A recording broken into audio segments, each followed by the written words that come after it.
chess friends. I hope you are doing well. Today, I have the Magnus Carlsen bot. Hello guys, I am an AI of Magnus Carlsen, who is the #1 chess player in the world. And I am, akin to him, is a powerful chess player who can defeat any strongest grandmaster. Today I played with this Stockfish robot where he sacrificed his bishop and knight, which was just miraculous for me. This game is unique in terms of chess traps, tactics, and approaches. So stay tuned until the end of the video. So, let's get started without wasting any time. I started the game with e4, and here Magnus considered the French defense variation, which is just amazing, and we have knight c3 on the board, a regular French move. After the knight move, e5 happened in the game. I played f4 to dominate the center, and black, here, because his position is passive, dared to consider c5 on the board to try to attack the center. After knight f3, moving up to the e3 square, castling happened in the game. Noticing that I have a strong pawn structure, here is what I taught you. Whenever you have a strong center, you can invade black by considering h4 h5 to attack on the black king side, with the knight and a pawn on d3 jointly attacking on the h7 square, moving the queen up to h5. All these moves are possible because you are the next grandmaster on the board, in the chess world. And immediately I can throw fire into the Magnus Carlsen position with h4 on the board because I am trying to invade black, and here, Magnus played f6 on the board, trying to free up some space on the king side. The bishop goes to the d3 square, and after the capture happened on the board, I played my first brilliant sacrifice. Can you guess what I played in this position? The move is very, very amazing and spectacular. The move that I considered is bishop takes h7, sacrificing the bishop right on the board. After the capture happened in the game, I played a very masterful move. Can you guess it?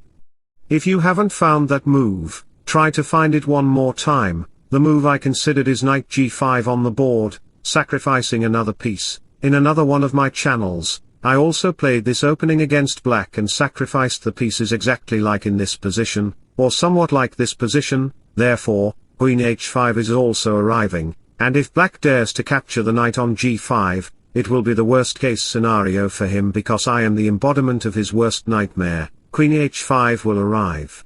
And after the king moves, pawn captures will occur. There is g6, queen h8, which will lead to checkmate. The position will be over, and there is nothing black can do except resign the game, and Magnus's bot will lose in just 8 to 10 moves.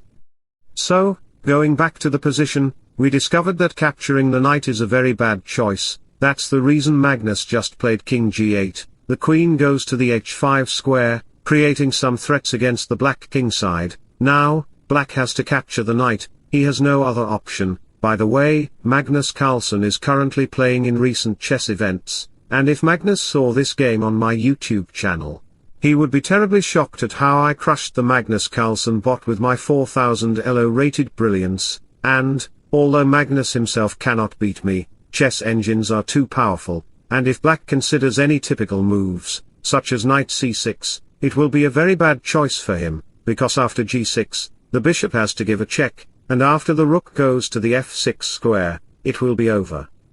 You might think, this isn't human chess, this is chess engine lines. Of course, these are chess engine lines, because king safety is the most important priority. After the queen check and king moves, bishop capture will arrive, the rook will be pinned, and the queen will be under attack at the same time. The position will be over for black.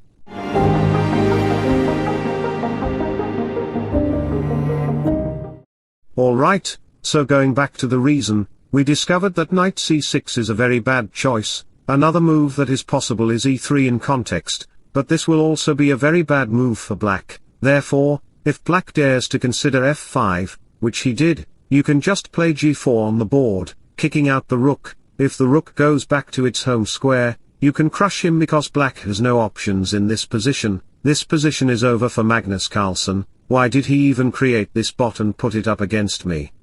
If Magnus captures the pawn, here, Magnus captures the pawn on e5 to try to reduce some attacks. I capture the pawn, and here, if black dares to capture the pawn on e5, thinking it is a free pawn, that will be a very bad choice, because Queen H8 check will lead the king to move, and Rook F1 will give another check to the black king. The king has literally nowhere to go, he will have to hide himself in a toilet room, and then a snake will appear from the toilet hole with Queen H5.